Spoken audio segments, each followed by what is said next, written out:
Live from WRAL News Headquarters in Raleigh, your number one source for local news. WRAL News, coverage you can count on. Good evening and thank you for joining us tonight. I'm Julian Grace. Well, it was definitely a warm Easter today. In fact, this Easter is one of the warmest on record.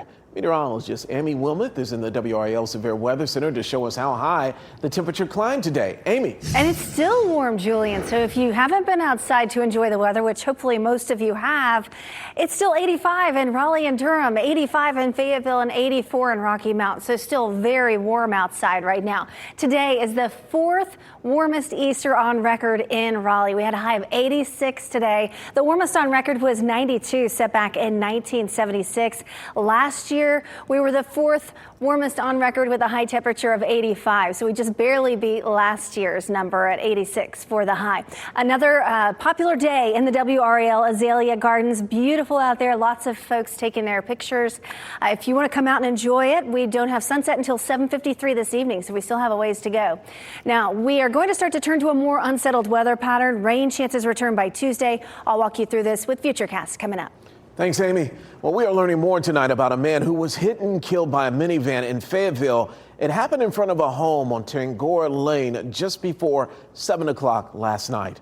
We're learning more details. WRAL's Heidi Kirk is live in Fayetteville. And Heidi, you spoke with someone within the hour who saw all of this unfold. Well, and Julian, we're standing right in front of the home where this happened. The person we spoke to watched the whole thing play out just 2 doors down. Now, I'm going to step out of the way and give you a look at where exactly this happened. Now, that man told us he saw a minivan with a woman inside of it drive straight into the front of this home, running him over, running into the front of the house. You can even see that wood still laying on the ground from where the home was damaged. Now, go ahead and take a look at your screens. What you're going to see here is some video that he sent us right after this all played out. Right there, you can see the emergency responders there on the scene. Now, we asked Fayetteville police if they believe that this is a homicide investigation. They say at this time it's just a death investigation, but we're continuing to ask them questions about that. Now, we asked the person who watched this happen what it was like to walk up to this home just moments after this man was hit. And then when I went over there, when I was on the phone with 911 to see if he was breathing, pretty sure I seen him take his last breath or very close to it. Now, he says he doesn't know much about his neighbors, and Fayetteville police have not released any information about the driver of that car or the man who was hit and killed here. Of course, we're going to continue asking them questions all throughout the evening. Heidi Kirk, WRAL News, live in Fayetteville.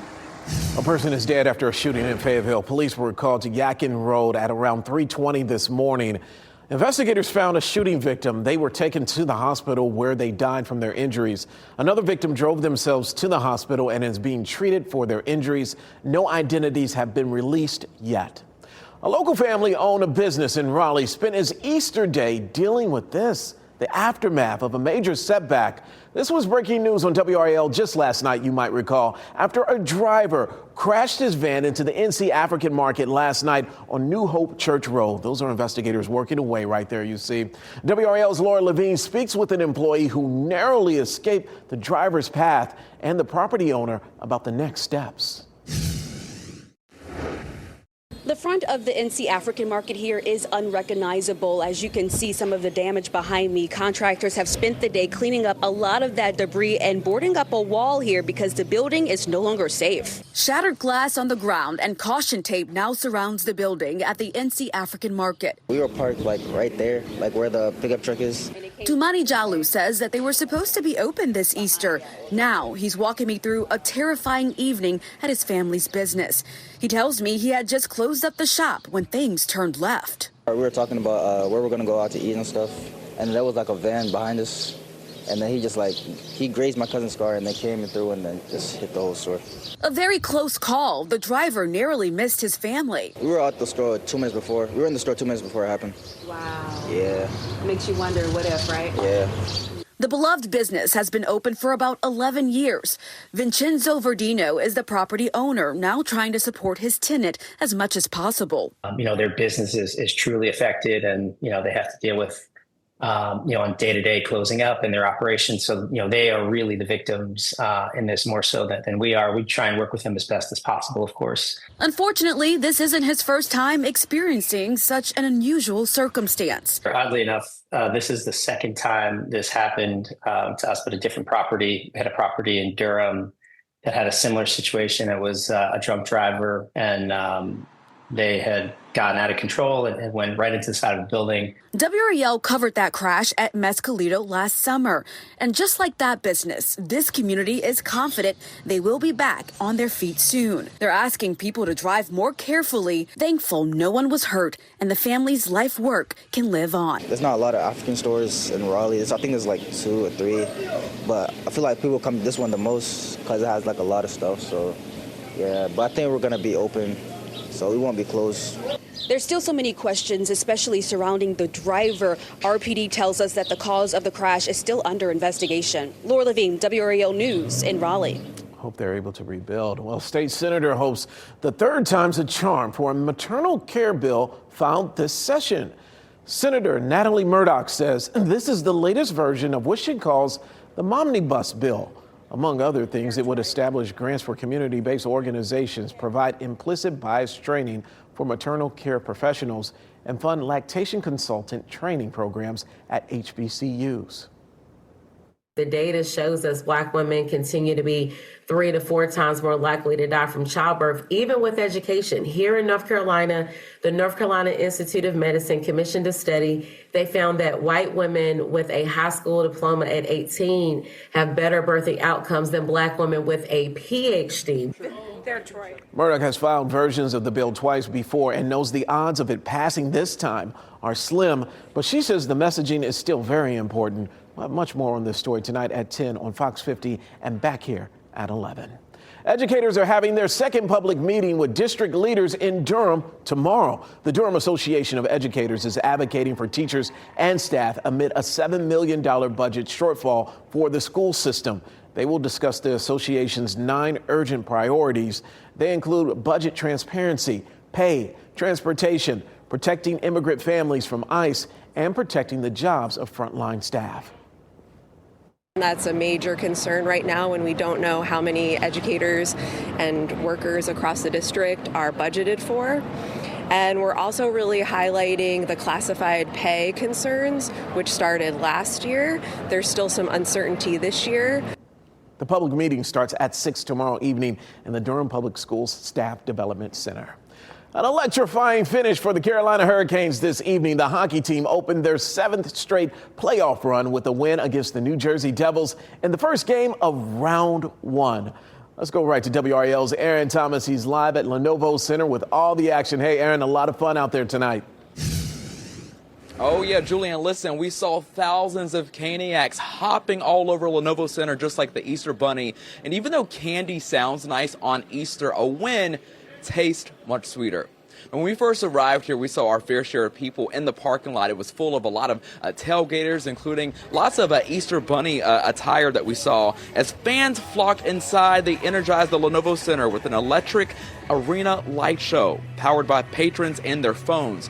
Within the first 150 seconds of the game, the Canes scored their first goal, setting the momentum for that win.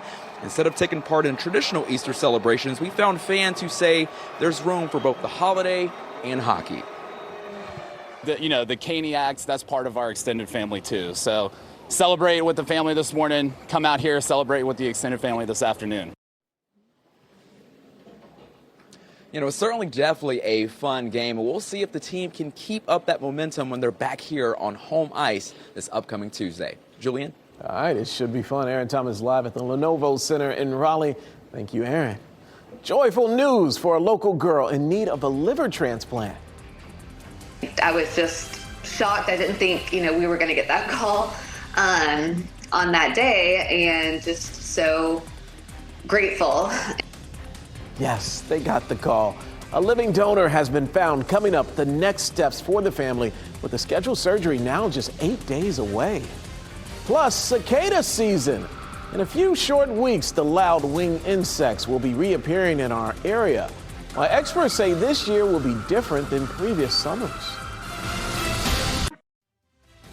Here's a beautiful shot of Lake Gaston on this Easter day. What a beautiful day to be out on the lake. You get out there to enjoy it. Of course, after you finish watching us, right? Well, young kids showing up for school high on products they bought in a shop just across the street. For it to go down to middle school, and my daughter's a middle schooler, to see that was even more concerning. Tomorrow night at 6, WRAL investigates the vape shop where the middle schoolers say they bought those products and the undercover operation that led to charges against the shop owner. We'll also hear what lawmakers are doing to try to keep these products out of the hands of children. WRAL investigates protecting your family tomorrow at 6 p.m. Well, the cicadas are coming. These large, nosy insects are a staple of North Carolina summers. Now, last year, when 2 broods of the periodical cicadas emerged, everyone was talking about a cicada apocalypse. Matt Baritone, an entomologist at NC State University, said a 17-year species will impact North Carolina mountains, but we're not expecting the same impact in the Triangle this year. If you love cicadas, then you're going to be disappointed. If you hate cicadas, then you're going to be happy because, or at least the periodical ones, because you're not going to see them here in the central part of the state. All right, here's some more for you. If you love cicadas, don't worry. In the Triangle, we'll see annual cicadas, which are large, camouflage colored, and so loud they've been mistaken for car alarms. Look for this story on WRAL.com. We break down the different types of cicadas and share some fun facts that I know you will love. We have wonderful news to share with you, and it starts with this young lady right here. You may recall over the weekend, we shared a story with you about a Chapel Hill family. On Friday, we told you about 5-year-old Hollis Lynn, who needs a liver transplant. Good news to share with you. Her condition is so rare, it doesn't even have an official medical name. Hollis was on a wait list for a deceased donor, but here's the good news. The family has now learned a living donor is available and is a match. Hollis's mom, Lindsay Lynn, says they are overwhelmed and overjoyed. There's no words to how grateful we are for the donor. We don't know the donor. It's somebody who just altruistically signed up to donate, and that is going to save our girl and, have her life be incredible. Hollis, we are rooting for you. Now, Hollis now has a potential surgery scheduled for April 28th. I didn't get a chance to say it earlier, but happy Easter. It has been a gorgeous Easter Sunday, Amy, and I just don't want it to end. I know. It's been beautiful for the entire weekend. We really lucked out with some great weather for the holiday weekend and gorgeous today, 4th warmest Easter on record at RDU. And this is a beautiful shot here of our tower just outside the TV station studio. And we have mostly sunny skies out there. The sun sets at 7:53 this evening, so you still have some time to get out and enjoy these warm temperatures. It's 83 right now in Cary. It's 83 in Holly Springs.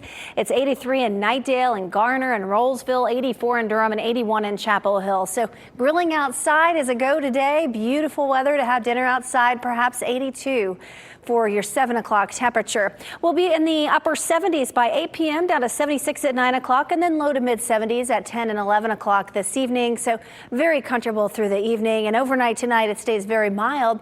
We'll get down into the upper 50s and low 60s, 62 in Raleigh and Durham, 62 for the low temperature in Fayetteville. And it's back to school for the kids tomorrow and back to work for most of you. 66 in the morning, so not too bad. Waiting at the bus stop in the morning, it'll feel pretty nice outside. And then 84 for the high temperature in the afternoon. Another warm day tomorrow and another dry day tomorrow as well. Now, the dry part of the forecast, that's going to change starting Tuesday and especially Wednesday. This cold front that has produced severe weather across the central part of the country and in Texas and Oklahoma last night, that's going to approach our area and really stall over North Carolina for most of the week. And so starting late Tuesday and continuing through the rest of the week, we'll have the opportunity for some hit and miss showers and storms. Now, Tuesday, it's just a 30% chance for rain, so most of you will probably stay dry. It's just a slim chance for a shower or storm, but a 50% chance, a pretty good chance on Wednesday, and then a 40% chance on Thursday and Friday.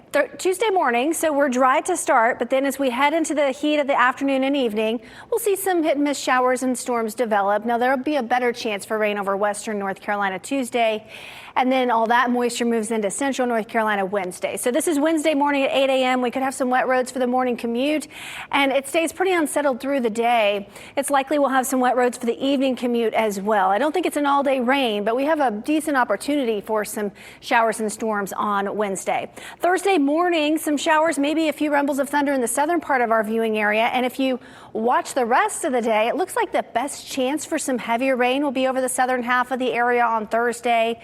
Perhaps northern counties staying dry. And then Friday morning, a few showers possible, and then we'll have some scattered showers and storms in the afternoon and evening. Very typical summer-like weather setup that we have with afternoon and evening storms possible each day starting Tuesday. We could see a 1/4 inch in the northern part of our viewing area, but higher totals up to an inch in our southern counties. Nice and dry tomorrow to start another work week, but we do see the storm chances return Tuesday. They'll continue all the way through Saturday. So just keep the umbrella handy, Julian. Going to be a soggy one. Thanks, Amy. Pat Welter is live at the Lenovo Center in Raleigh, and we know why. Pat. Yeah, Julian, the Canes, one of the Stanley Cup favorites once again this year, and they certainly showed they are worthy of that billing. I'll take you through the highlights and reaction here at the loudest house in the NHL, coming out after the break. And now here's Renee and Chris with a look at what we'll have tomorrow morning on WRAL News. It's back to school and back to work after the holiday. Elizabeth will be tracking the next round of rain, and Ken will have your traffic every 10 minutes. Plus, beginning at 5:45, Five on Your Side has smart ways to stretch your dollar now that prices are going up across the board. Join us tomorrow beginning at 4:30 a.m.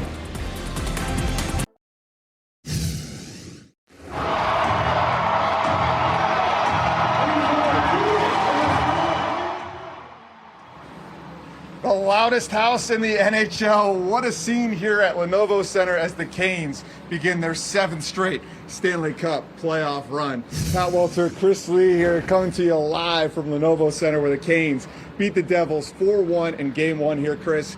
And if anyone was worried about the rust or the rest down the stretch, the Canes certainly put that to bed early here. And you can't be worried about the players either because you never know who's actually going to step up. And in this game, it was Logan Stankoven, the guy they got for Rantanen. When they traded him away, he came in and he was the hero for tonight for the Carolina Hurricanes. An incredible story, an incredible highlight. Let's show you how they did it. Freddie Anderson getting the start in net. Carolina making sure he had a relatively easy night. Just overwhelming New Jersey's Jacob Markstrom with shots. First period off a faceoff. Jalen Chatfield lights the lamp for the first goal of Carolina's postseason. Carolina 17-5 shot advantage after one. Could have had more. Second period, this was just a matter of time. Logan Stankoven, the piece they got back for Mikko Rantanen, comes through. Power play, one of Carolina's weaknesses entering the playoffs. Don't worry, Stankoven has that too. Do the stanky leg, just a wicked wrister, 3-0 Canes.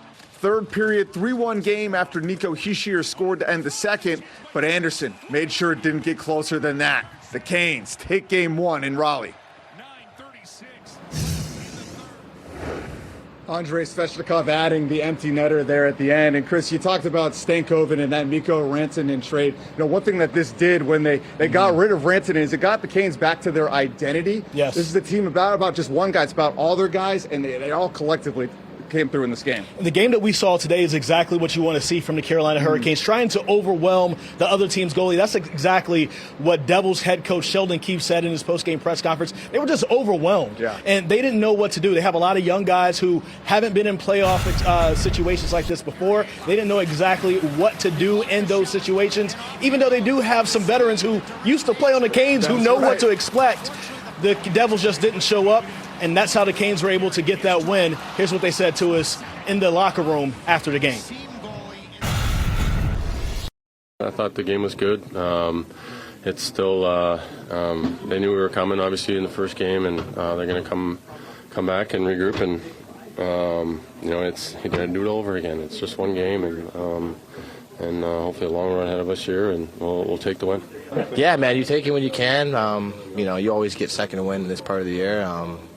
Everybody was probably fired up and 110% ready to go on both sides. It's playoffs, and, there's no give because it's do or die, and, we know this race and we know what it takes, and, we got to be prepared every night.